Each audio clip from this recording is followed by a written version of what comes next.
Jacob, James, and Parker had always been thrill-seekers, so when Parker suggested a night hike to celebrate his birthday, they were all in. The plan was simple. Start at 8 p.m., follow the winding forest trail up to the summit, take in the moonlit view, and be back by midnight. But the forest had other plans. From the moment they stepped onto the trail, something felt off.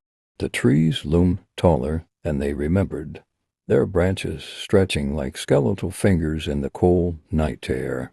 The only sounds were the crunch of their boots against the dirt and the distant chirping of unseen creatures. Then Jacob noticed at first a flicker of movement in the trees behind them, a shadow, too tall, too thin. "Did you see that?" he whispered. James turned. "See what?" Parker laughed, shoving Jacob playfully. "Dude, don't start with the horror movie crap." But Jacob wasn't laughing. He kept his eyes on the spot where he saw something move. Nothing was there now, just trees. They kept walking. Another hour passed. The air felt heavier. The deeper they went, the quieter the forest became. Then snap, all three of them froze.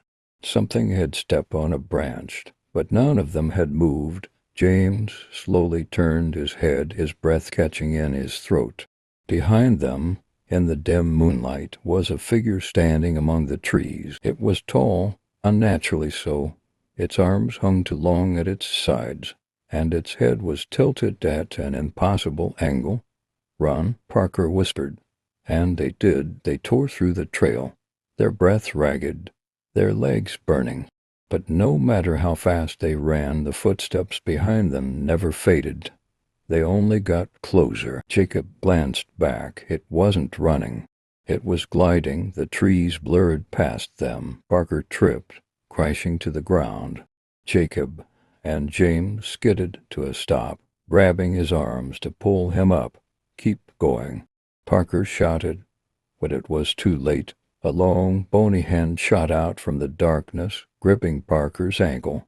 He screamed as he was yanked backward, disappearing into the trees. Jacob and James didn't look back. They ran until they burst out of the forest, collapsing at the base of Parker's car, gasping for air.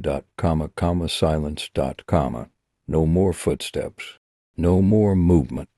Parker was gone. The next morning, search teams combed the area. They found no trace of him, no footprints, no torn clothing, nothing. Only his phone, lying in the dirt on the trail. The screen was cracked, the battery nearly dead. But one thing remained, a video, shaking hands, heavy breathing. Parker's voice, whispering in terror, "It's right behind me." Then the screen flickered. The camera caught a glimpse of the trees rushing past as Parker ran. A shadow moved unnaturally fast between the trunks. The whispering was louder now, layered, like multiple voices speaking at once. Then the camera jerked. The last frame was Parker's face, eyes wide in horror, mouth slightly open as if gasping before something yanked him violently into the darkness. The video cut to static. The search party left the woods before sundown.